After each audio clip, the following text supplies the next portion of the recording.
خدا یسوع مسیح کے عظیم جلالی بابرکت نام میں آپ سب کو سلام۔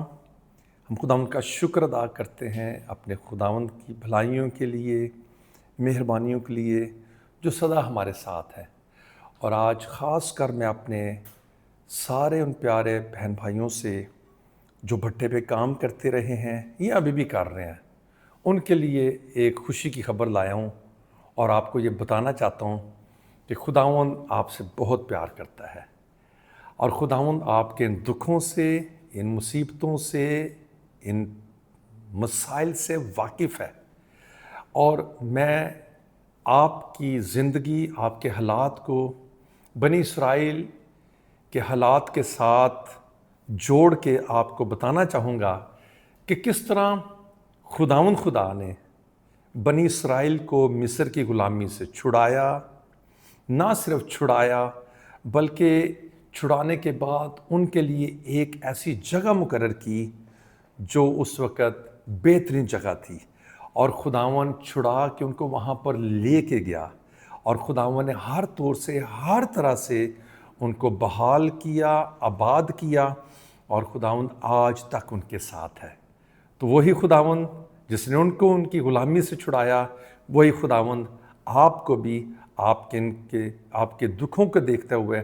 آپ کے ان سارے پرتشدد حالات میں سے نکال کے آپ کو بھی بحال کرے گا۔ اور میں بتانا چاہتا ہوں کہ خدا نے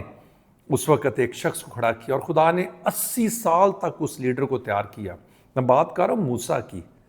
80 سال کے بعد خدا نے اس کو تیار کر کے بنی اسرائیل کو چھڑانے کے لیے مقرر کیا۔ بے شک ہمیں سامنے موسیٰ نظر آ رہا ہے، مگر اس کے پیچھے خدا تھا۔ اور آپ کو بھی بے شک مختلف انسان نظر آئیں گے جو آپ کے لیے آئیں گے، آپ کے لیے بھٹا مالکان سے گفتگو کریں گے، مگر یاد رکھیے گا اس سب کچھ کے پیچھے خدا ہے، اس کی محبت ہے، اس کی قدرت ہے۔ اور یاد رکھیں جس طرح بنی اسرائیل نے اپنے آپ کو غلامی سے چھڑانے کے لیے کچھ بھی نہیں کیا، نہ انہوں نے لڑائی کی، نہ جنگ کی، نہ ان کے پاس ہتھیار تھے، نہ ان کے پاس وسائل تھے، وہ تو غلامی میں تھے۔ تو خدا نے اپنی قوت اور قدرت سے ان کو وہاں سے نکالا، اور ان کے لیے وہ جگہ جہاں پر خدا ان کو لے کے جانا چاہتا تھا لے کے گیا۔ اسی طرح خدا آپ کو نہ صرف آپ کے بھٹوں کی غلامی سے چھڑائے گا، مگر اس سے بھی ایک بڑی غلامی ہے جس کو چھڑانے کے لیے خدا نے جس طرح موسیٰ کو، بنی اسرائیل کو جسمانی رہائی دینے کے لیے استعمال کیا، اسی طرح خدا نے ہم سب کو اور آپ سب کو بھی گناہ کی اسیری سے رہائی دینے کے لیے اپنے بیٹے خداوند یسوع مسیح ناصری کو بھیجا ہے۔ اور کلام میں لکھا ہے خدا نے دنیا سے ایسی محبت رکھی، عزیزوں اس نے آپ سے بھی محبت رکھی ہے، ہم سب سے محبت رکھی ہے کہ اس نے اپنا اکلوتا بیٹا بخش دیا تاکہ جو کوئی اس پر ایمان لائے ہلاک نہ ہو بلکہ ہمیشہ کی زندگی پائے۔ اور نجات کے لیے ہم میں سے کسی نے کچھ نہیں کیا، نہ ہم نے کوئی قیمت چکائی ہے، نہ لڑائی کی ہے، نہ ہمارے پاس ہتھیار تھے، نہ ہم شیطان سے لڑ سکتے تھے، نہ ہمیں اتنی سمجھ تھی۔ ساری رہائی کے لیے خدا ہی نے پہل کی ہے، خدا ہی نے سب کچھ کیا ہے، اور خدا ہی ساری رہائی کا واحد اور اکیلا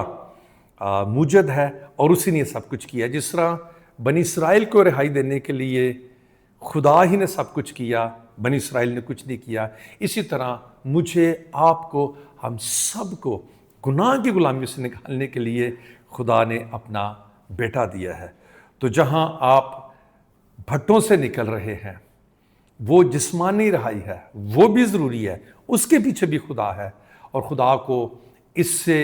زیادہ بڑی رہائی کی فکر تھی، اور اس کے لیے اس نے پہلے ہی سے اپنے بیٹے کو آپ کے لیے بھیج دیا۔ آپ نے، ہم سب نے کرنا کیا ہے؟ خدا کے بیٹے پر ایمان لانا ہے۔ جس طرح بنی اسرائیل موسیٰ کے کہنے پر ایمان لا کر جو کچھ موسیٰ کہتا رہا وہ کرتے رہے، اسی طرح اگر آپ نجات پانا چاہتے ہیں تو وہی کچھ آپ نے کرنا جو خدا کہہ رہا ہے۔ خدا نے کہا ہے کہ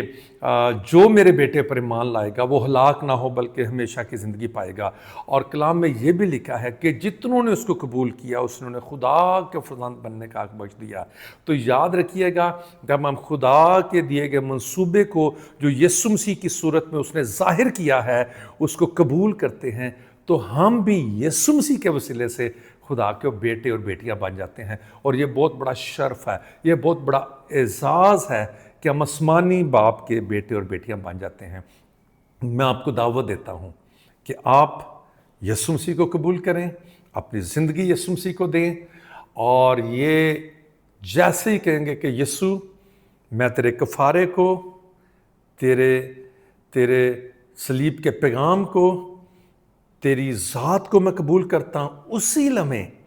اسی لمحے ہمیں رہائی مل جاتی ہے گناہوں سے، اور ہم موت سے نکل کر زندگی میں داخل ہو جاتے ہیں، غلامی سے نکل کر خدا کے بیٹے اور بیٹیاں بن جاتے ہیں۔ خداوند اس سارے پاک کلام کے وسیلے سے آپ سب کو برکت دے۔ God bless you all.